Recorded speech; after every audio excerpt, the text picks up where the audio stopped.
गुजरात में आज रविवार यानी 29 जनवरी 2023 को होने वाली पंचायत जूनियर क्लर्क की परीक्षा टाल दी गई है। Gujarat panchayat service selection board की जूनियर क्लर्क भर्ती परीक्षा 29 जनवरी की सुबह 11 बजे से होने वाली थी, लेकिन एग्जाम का पेपर लीक होने के बाद आज की परीक्षा रद्द कर दी गई। अभी ये साफ नहीं किया गया है कि एग्जाम दोबारा कब होगा।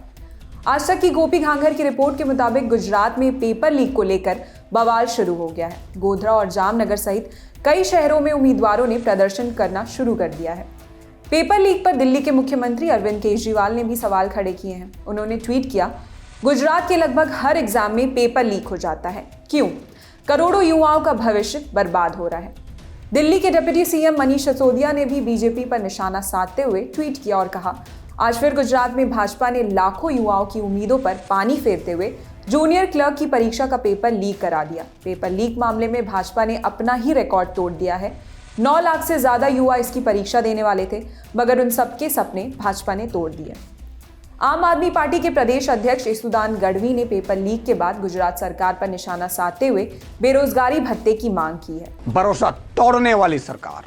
आज मुझे दुख के साथ कहना पड़ता है कि भाजपा के मुख्यमंत्री और मंत्री इसकी जिम्मेदारी ले। मंत्री तक इसमें जितने भी जो लोग शामिल है उसके खिलाफ कदम उठाया जाए, उसका रेजिग्नेशन लेना चाहिए और निवृत्त न्यायाधीश, सुप्रीम कोर्ट के निवृत्त न्यायाधीश के अध्यक्षता में पूरे पेपर लीक कांड की तफ्तीश की जाए। अगर ये नहीं हुआ तो आप मान लेना फिर से पेपर लीक का सिलसिला भाजपा वालों शुरू करेंगे। और दूसरी आम आदमी पार्टी की डिमांड है कि ये 9 लाख बच्चे सपनों के साथ तैयारियां कर रहे थे।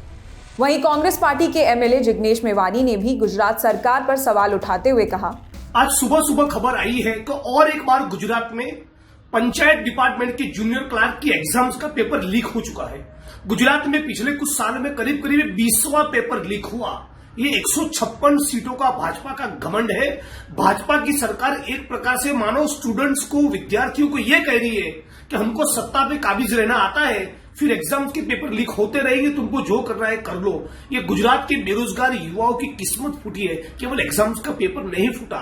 और हर एक एग्जाम्स के पेपर लीक होने के बाद एक लीपापूथी के लिए फॉर्मेलिटी के तौर पे पुलिस को एक या दूसरे स्टेट में जांच के लिए भेजना, फिर किसी की गिरफ्तारी न हो, कोई इन्वेस्टिगेशन न हो, कोई चार्जशीट न हो, कोई ट्रायल न हो, किसी को जेल के पीछे भेजा ना जाए, ये जो रवैया है गुजरात की भाजपा सरकार का, इसी के कारण बार बार एग्जाम्स के पेपर लीक हो रहे हैं। पेपर लीक मामले पर सफाई देते हुए Gujarat panchayat service selection board की मेंबर राजिका कचेरिया ने मीडिया से बात करते हुए कहा, एक्शन बहुत ही कड़क होगा। पुलिस पूरी की पूरी कार्यरत है इसमें, और इसी कारण से गुजरात बाहर ये बनाव बना है।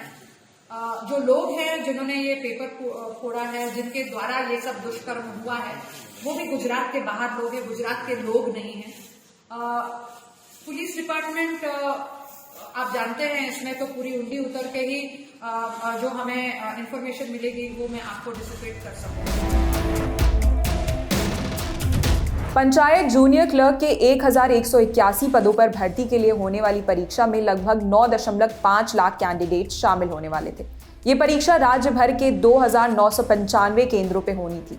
Gujarat panchayat service selection board ने बताया कि रविवार 29 जनवरी की सुबह मिली जानकारी के मुताबिक पुलिस ने एक संदिग्ध को गिरफ्तार किया था। पूछताछ के बाद उस संदिग्ध के पास से एग्जाम के प्रश्न पत्र की कॉपी बरामद की गई थी। इसके बाद परीक्षा रद्द कर दी गई। आज तक के सौरभ वक्तानिया की रिपोर्ट के मुताबिक गुजरात एटीएस ने इस पेपर लीक मामले में अब तक 15 से ज्यादा लोगों को हिरासत में ले लिया है। इनमें से 5 आरोपी गुजरात के हैं और 10 से ज्यादा आरोपी गुजरात के बाहर के हैं। गुजरात एटीएस के सूत्रों ने बताया कि पेपर गुजरात के बाहर लीक हुआ। इस पेपर लीक में एक बड़े इंटरस्टेट गिरोह के शामिल होने की बात कही जा रही है। गुजरात के बाहर से पेपर मिलने के बाद इसे राज्य में बेचा जा रहा था। पहली डील करीब 1.5 लाख में हुई थी। गुजरात के बाहर के आरोपी पेपर सौंपने के लिए यहाँ आए थे, तभी पुलिस ने उन्हें पकड़ लिया। फिलहाल इस खबर में इतना ही। आपके लिए खबर लिखी थी हमारी साथी सुरभि ने। मैं निहारिका यादव। देखते रहिए दी ललन टॉप। शुक्रिया।